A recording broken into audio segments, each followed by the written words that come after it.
é um ramo que mescla muito direito material com direito processual, especificamente o ramo direito comercial, direito empresarial, que é a área que a gente atua, atua como advogado. E já vou dizendo o seguinte, a ação de dissolução de sociedade de todos os ramos e os assuntos do novo Código de Processo Civil é o que mais tem que ser evitado. Então, acho assim que o advogado societário empresarial moderno é aquele que consegue evitar as dissoluções de sociedade, seja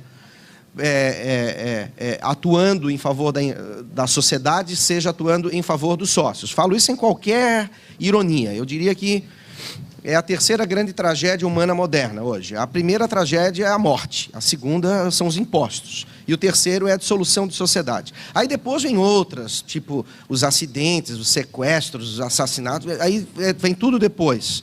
Mas a ação de dissolução de sociedade é um horror, seja para a sociedade e seja para os sócios. Então, é o grande mal necessário. Infelizmente, esse assunto veio para o Código de Processo Civil. Ele deveria, segundo um desejo pessoal, não estar vinculado ao direito processual civil. O dinamismo, a rapidez que necessita as soluções não merece se submeter a essa verdadeira fofoca interlocutória que é o procedimento. Mas está no Código de Processo Civil. O meu receio é que isso estimule as demandas. Os institutos de jurimetria têm mostrado que nós vivíamos em sociedade limitada com uma legislação de apenas 18 artigos, de lá de 1908. A partir do Código Civil, onde passou a regular o direito material, o direito societário, mais a miúde, os litígios aumentaram. Então, veja que o procedimento é inverso. E agora, com o Código de Processo Civil, o nosso receio é que aumente ainda mais os litígios, tamanha a quantidade de legislações e de previsões legais que existem. Vamos só organizar, já que a gente tem pouco tempo, tentar dar uma visão geral sobre essa questão.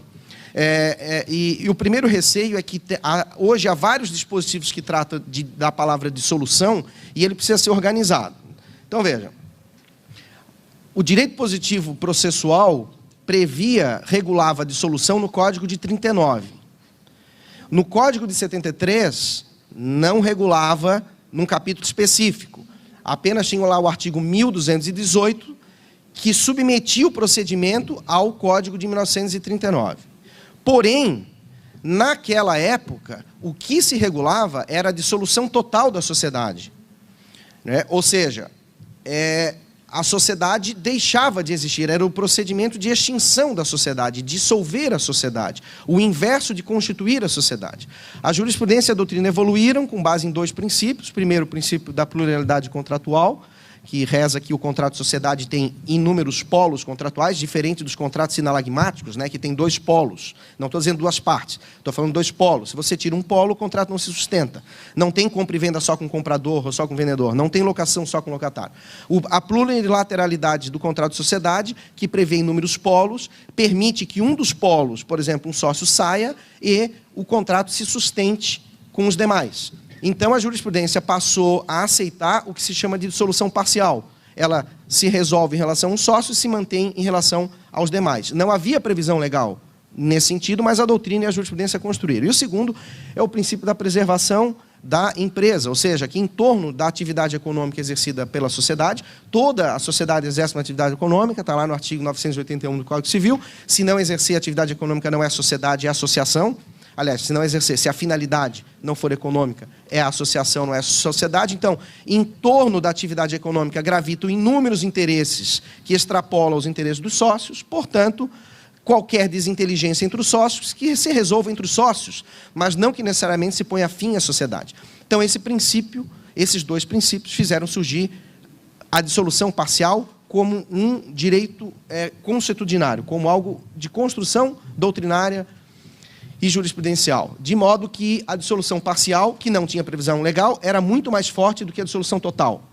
Dificilmente alguém conseguia dissolver totalmente uma sociedade se houvesse sócios que quisessem dar continuidade a ela.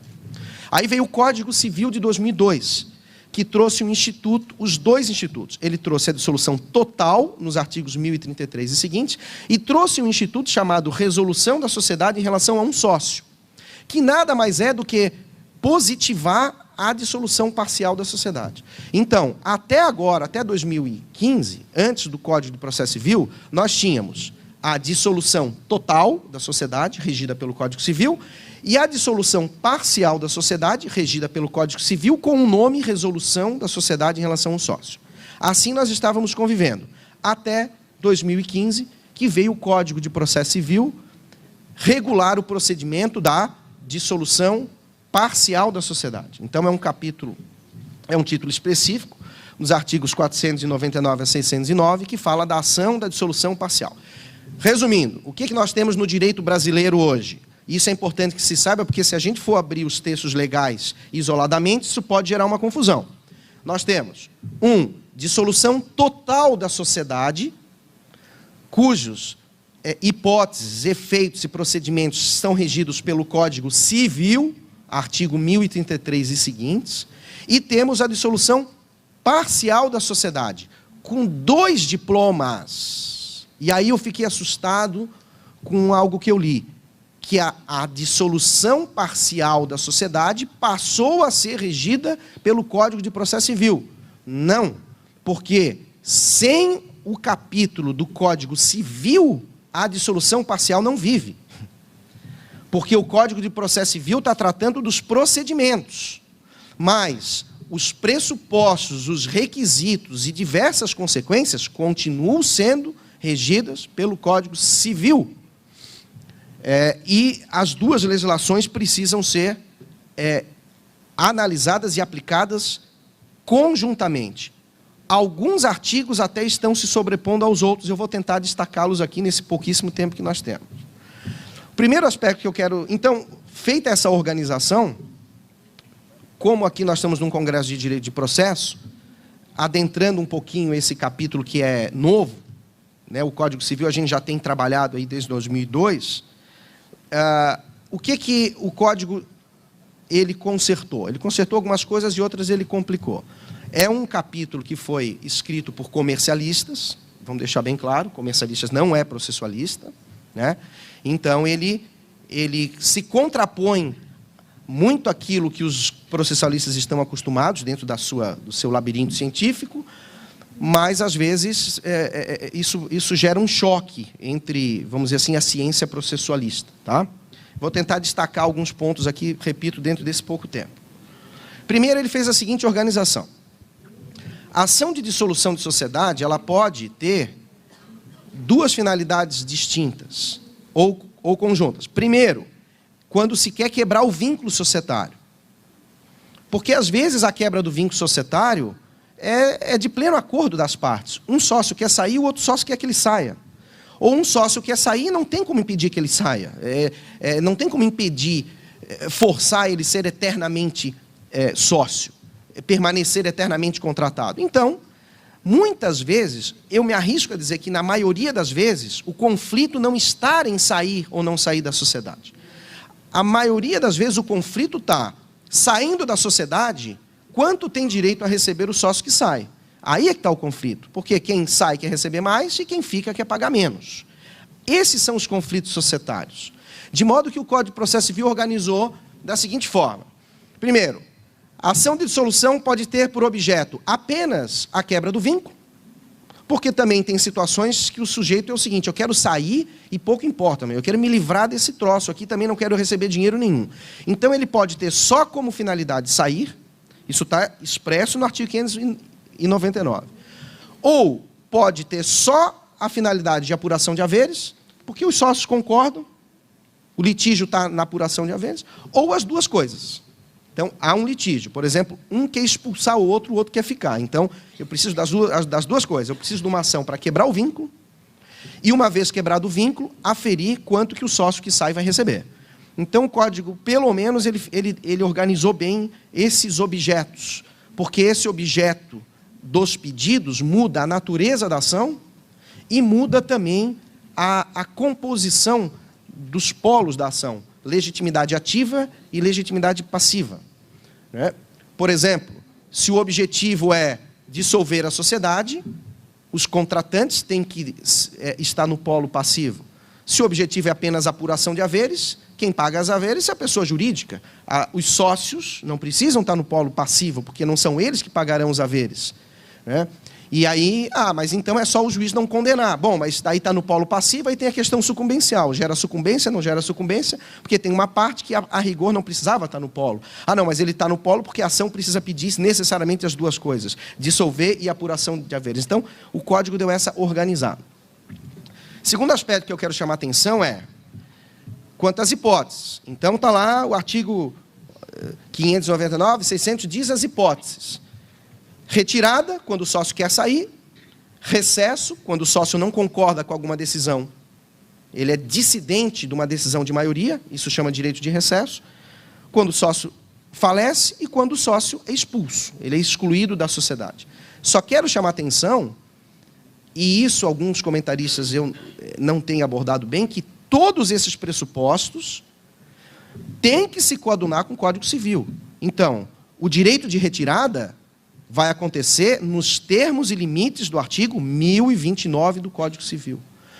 O falecimento, nos termos e limites do 1028 do Código Civil.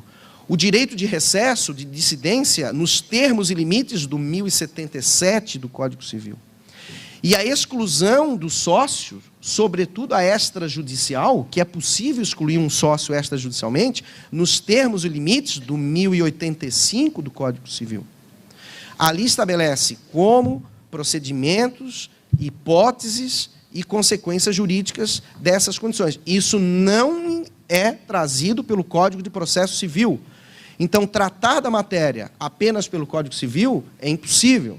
E aí vem o receio da frase que eu escutei, de que a dissolução parcial da sociedade passou a ser regulada pelo Código de Processo Civil. Não. Sem o Código Civil, fica pendurado a questão. E aí eu quero trazer dois problemas. Tem vários para trazer, mas não vou ter tempo. Dois deles.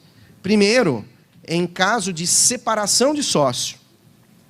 E o segundo é a dissolução da SA fechada. A separação de sócio, me desculpa, intransigência do professor Fábio. O Código de Processo Civil vai contra o Código Civil. Vai contra o Código Civil. Eu estou chamando a atenção do que dispõe aqui o artigo, o parágrafo único do 599. Deixa eu ver se é isso mesmo. Eu odeio tanto esse artigo que ele não consegue entrar na minha... Do artigo 600. Veja, o que o Código Civil fala quando o sócio se separa? Está no artigo 1027. Se o sócio se separa, quem se separou não é sócio. Não é sócio. Isso é um brocado que tem desde Roma, chama sócio mi sócio, meu sócio não est. O sócio do meu sócio não é meu sócio. Então, quando um sócio se separa, cria-se uma sociedade entre eles, entre cônjuges separados, que só produz efeito perante eles. O cônjuge que se separou não pode se imiscuir na vida societária, por uma questão de princípio societário, sob pena das sociedades se submeterem à sorte dos casamentos dos sócios. Ora, se o casamento não dá certo, a sociedade vai para o brejo. Por quê? Porque a ação de dissolução de sociedade com apuração de haveres pode ser a morte da sociedade, gente. É uma solução que tem que ser ao máximo evitado. Fere de morte o princípio da preservação da empresa. Fere frontalmente todos os comercialistas desse país. Quando o Código Civil entrou em vigor, caíram de pau, desculpa a palavra chula, mas não tem outra, caíram de pau no 1026, que possibilita que o credor pessoal do sócio peça a liquidação da sociedade para pagar a dívida pessoal do sócio. Ou seja, a sorte da sociedade está lançada na capacidade administrativa pessoal do cada sócio. Se um sócio contrai uma dívida, é a pessoa jurídica que vai pagar a dívida do sócio. Mas ele vai ser excluído, pouco importa, mas o dinheiro vai sair da pessoa jurídica. Isso motivou a eu escrever um livro sobre isso, que é sobre a constrição de cotas. E o que me motivou a escrever isso foi justamente a crítica comercialista sobre essa possibilidade de dissolver a sociedade por dívida, por problema pessoal do sócio. Então, que eu sustento que o 1026 é inaplicável às sociedades limitadas empresárias, porque é incompatível com uma sociedade empresária, porque fere o princípio da preservação da empresa. Por que eu estou falando do 1026? Porque o 1027 tem a mesma lógica. Então, o que diz o 1027 do Código Civil? Quando o sócio se separa, o cônjuge não pode pedir a dissolução parcial e apuração de haveres, não pode. Ele fica participando dos lucros até que a sociedade definitivamente se liquide. Ah, mas não é a melhor solução para quem separou. Pode não ser a melhor solução, mas eu não posso comprometer a função social da empresa. Eu tenho outros princípios que estão emergindo do lado, que não pode se sobrepor a isso. Aí o que fez o Código de Processo Civil? Colocou um parágrafo único no 600, diz que o cônjuge ou companheiro do sócio, cujo casamento não estável, convivência terminou, poderá requerer a apuração de seus haveres, que serão pagos à conta da cota social titulada por esse sócio. Esse artigo tem diversos problemas. Primeiro, que ele é contra o Código Civil. E agora? Eu tenho uma antinomia jurídica, me desculpa. Tenho uma antinomia jurídica aqui. Eu tenho uma lei que fala uma coisa, porque o 1027 diz, não tem direito, não pode requerer desde já. E o Código de Processo Civil diz que ele pode pedir os haveres. E agora? Como é que eu estou defendendo isso? Eu estou defendendo o seguinte, pode apurar os haveres, mas eles vão ser pagos na hipótese do Código de Processo Civil, quando ela se liquidar. Me desculpa, mas eu não consigo interpretar de outra forma. Não vai ser isso que vai prevalecer, essa é a minha opinião, infelizmente. Segundo grande problema é que é o seguinte, o Código de Processo Civil fala as hipóteses de dissolução parcial, que está aqui no 599. Retirada, recesso, falecimento e exclusão. Não fala de separação. E agora, depois, como as hipóteses previstas no Código de Processo Civil são retirada, recesso, falecimento e exclusão, ele estabelece quais os critérios de apuração de haveres para cada um deles. No caso de retirada, quando ele notifica, ele pede 60 dias para sair, o 61º dia, a data da resolução. Em caso de falecimento, no dia que se foi. No caso de exclusão de sócio por justa causa, no dia do trânsito e julgado da decisão. No caso de exclusão extrajudicial, no dia da Assembleia que excluiu. Enfim, o Código de Processo Civil tem uma coerência, esse capítulo que eu estou falando, quando ele fixa a data da resolução para apurar os haveres, ele tem uma absoluta coerência com cada hipótese que ele prevê. Retirada, exclusão, falecimento, expulsão. E não tem em caso de separação. Em caso de separação, qual é a data da resolução? Data que separou? Data que pediu para sair? Data da sentença? Data do trânsito? Não tem. Por quê? Porque isso aqui me parece que foi algo atirado no fim da novela e onde não tem coerência lógica. Então, nós temos um problemão aqui, tá? Que é a questão da separação de sócios. Acho que a questão está longe de ser resolvida, mas é um dos pontos que eu destaquei aqui como problema, não como crítica, mas para pensar, porque a solução vai estar na nossa mão. A solução está nos advogados que vão provocar o judiciário a decidir essas questões. O segundo grande problema que eu quero traçar é a da SA fechada. Problemaço. Por quê? Porque as sociedades anônimas, a dissolução parcial das sociedades anônimas, só pode ocorrer em casos expressos, previstos na lei, que a gente chama de direito de recesso. Essa é a lógica da anônima. Então, se eu vou constituir uma sociedade, os sócios sempre têm que ter a capacidade do que a gente chama de way out, de sair da sociedade. Se constitui uma sociedade limitada, ela pode, o contrato social pode limitar a venda das cotas. Então, o direito deixa aberto a possibilidade de dissolução parcial. Na sociedade anônima, é o inverso. Você limita a possibilidade de dissolução parcial, mas as ações são livremente circuláveis. Então, é um contraponto. Agora, então, optar por uma sociedade anônima pode ser fazer esse tipo de opção. Não querer que ela se dissolva pessoalmente e o sócio que quiser sair pode livremente vender as suas ações. Essa é a opção. Mas está se desenvolvendo no Brasil a possibilidade da dissolução parcial de sociedades anônimas de capital fechado. Isso foi uma tese criada por um amigo, um saudoso professor Renato Ventura. Quem quer se debater sobre o tema, há uma obra muito boa dele, Renato Ventura, a dissolução parcial da SA. Em situações extremas, é aquela situação em que o papel é uma coisa, a prática é outra. Ou seja, chama-se de SA, mas é uma limitada metida besta.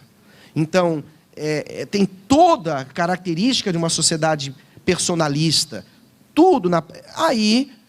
mas o nome é SA. Então, o Renato fez uma construção dizendo que nessas hipóteses pode haver dissolução parcial da SA fechada a respaldo jurisprudencial. Superior Tribunal de Justiça, já decidiu nessa possibilidade extrema. O que o Código do Processo Civil veio fazer?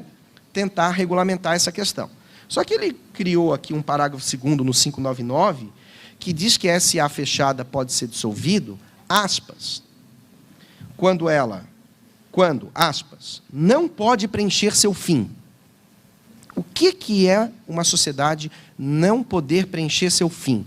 É uma interpretação, eu posso falar o que eu quiser, eu vou conseguir subsumir isso aqui ou não. Aí eu fui muito curioso participar do último Congresso de Direito Comercial e participei do painel do professor Marcelo Guedes Nunes, né, que foi professor aqui da pós do Cesusc, será na nova edição do curso, porque ele foi um dos que redigiu a lei junto com o professor Fábio Lua Coelho, e eu fui muito curioso para saber, aí ele vai dar a solução para esse troço aqui, para que a gente possa divulgar. Não pode preencher seu fim. Olha a péssima notícia que ele deu. Ele, num congresso parecido com esse, disse para todos, senhores, a finalidade era essa. Nós fizemos o projeto, mas quando a lei entrou em vigor, lá em cima, lá naqueles porões, mudaram o texto. E o texto que entrou em vigor foi esse. Nunca ninguém sugeriu esse texto aqui. E isso é o que entrou em vigor. Então, eu estou chamando os senhores para mais essa missão. A missão está conosco. Como que nós vamos interpretar essa frase, quando a sociedade anônima não pode preencher seu fim? O que é isso? Não condiz com o objeto social diz uma coisa, ela faz outra? Ou então é uma sociedade anônima que não exerce atividade econômica? É isso? Por exemplo, uma sociedade anônima de administração de bens, puramente administração de bens, não existe atividade econômica nenhuma. Isso é não exercer seu fim? O que é não exercer seu fim?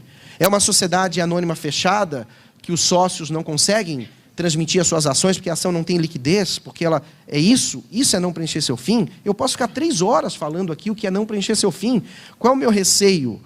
É que abram-se as portas para a dissolução parcial da SA fechada, indistintamente, sem qualquer tipo de critério. E aí eu tenho...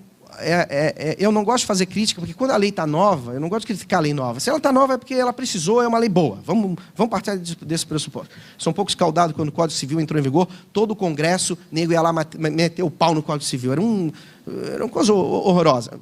É bom, o Código está aqui, é excelente, mas a gente precisa pensar, porque é nossa missão fazer as construções. E eu quero fazer a seguinte reflexão. Nós não podemos permitir com que a tendência do direito brasileiro seja uma tendência dissolutória, porque a dissolução não é a melhor solução para a sociedade, parcial ou total. Não é, ela compromete a vida da sociedade. Seja lá qual for a participação, 10... Imagina agora, no momento atual, todo mundo com as contas ajustadas, um sócio resolve sair e leva 20% do patrimônio líquido da sociedade. Isso tirar esse patrimônio da sociedade e jogar no patrimônio pessoal do sócio é uma inversão da função social da empresa. E aí eu quero fazer um alerta, já que a gente não vai ter muito mais tempo, a função social da empresa, ela nasce da função social da propriedade, que está previsto na Constituição. Não existe na Constituição função social da empresa, existe função social da propriedade. A propriedade tem a sua função individual, no artigo 5º, e a sua função social, no artigo 170. A propriedade empresarial nada mais é do que tirar a função individual da propriedade dos sócios e transformar essa propriedade individual em propriedade empresarial, quando ele integraliza numa sociedade que vai exercer uma atividade econômica que gera efeitos perante inúmeros interesses. Então, a transformação da função individual da propriedade para a função social e empresarial da sociedade, isso é função social da empresa. O que é a dissolução da sociedade com apuração e pagamento de haveres? É a operação inverso. É você tirar a propriedade, a função social da propriedade e jogá-la para a função individual da propriedade. É uma operação inversa do direito empresarial moderno. Então é algo que deve ser evitado. Não, é um instituto que tem que existir sob pena de lesar o direito de propriedade. Não é isso que eu estou sustentando. Eu estou sustentando que é um instituto que tem que ter critério. O direito não pode ser absolutamente dissolutório. Ele tem que ter a dissolução como extremo, naquelas hipóteses que, se não houver dissolução, eu estou lesando o direito de propriedade. Aí, nessas hipóteses, sim. Tem um pouco de receio com o tratamento que tem sido dado em separação em SA, que possa, eventualmente, trazer que o direito brasileiro está sendo abertamente dissolutório, quando, na verdade, deveria ser o inverso. É esse tipo de reflexão que eu gostaria de fazer. Tem inúmeras outras, mas nós, infelizmente, não temos tempo. Ó, acabou. De qualquer maneira, a gente fica aí à disposição, seja agora, depois, para tocar eventuais ideias sobre o assunto. Obrigado aí pela atenção dos senhores.